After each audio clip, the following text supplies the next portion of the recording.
Je vis dans une case perdue au milieu des rizières, où mon père, comme son père et ses pères avant lui, travaillaient la terre. Tous étaient éleveurs, agriculteurs, et ce sera le seul et même chemin qu'emprunteront mes frères. Et pourtant, il faudrait être fou pour vouloir ressembler à son père. Mais dans ce cas-ci, ce serait un mal nécessaire, un cadeau empoisonné dont on ne peut s'en défaire.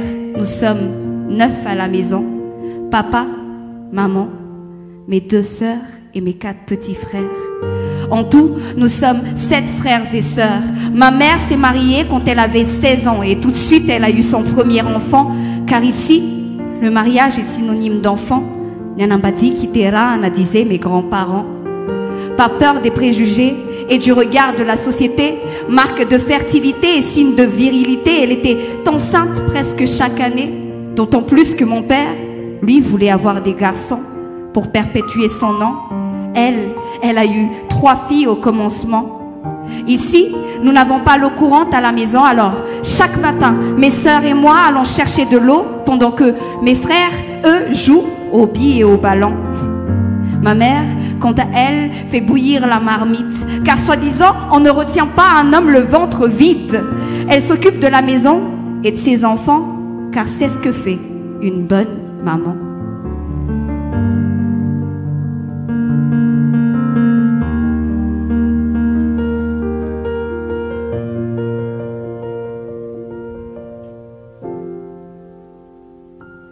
Notre école se trouve à plusieurs kilomètres de chez nous.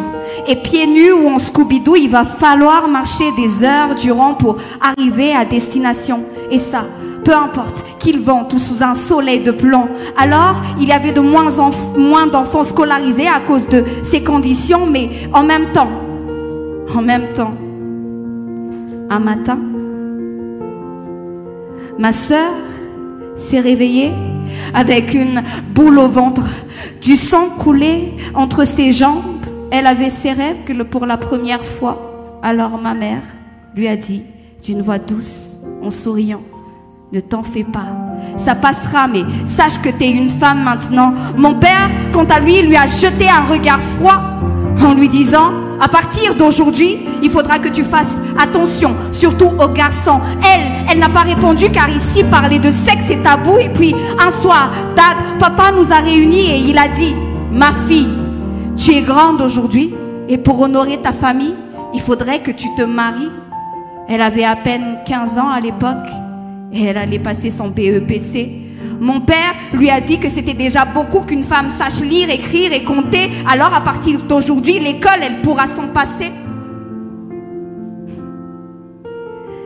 Quelque temps après, un homme est venu à la maison, se présentant à mon père comme un riche propriétaire de plusieurs lopins de terre et estimant sa richesse à plusieurs têtes de zébus. Il a dit qu'il était venu demander la main de sa fille encore vierge en échange de quelques mètres carrés, et après avoir marchandé à 2 zébus près, mon père a dit oui. Et comme ma mère, sa mère, avant elle, ma sœur, elle allait reproduire le même schéma. Et ce sera aussi le même destin qui m'attendra. Alors j'ai décidé de m'enfuir, de partir à la ville, même si je sais que ça ne va pas être facile, car comment je peux rester là tout en sachant que la prochaine, ce serait moi? Comment? Dis-moi, à ma place, toi, tu ferais quoi? Car j'estime que toutes, on devrait avoir le droit. Merci beaucoup. Aris, Big Girl. Recording in progress.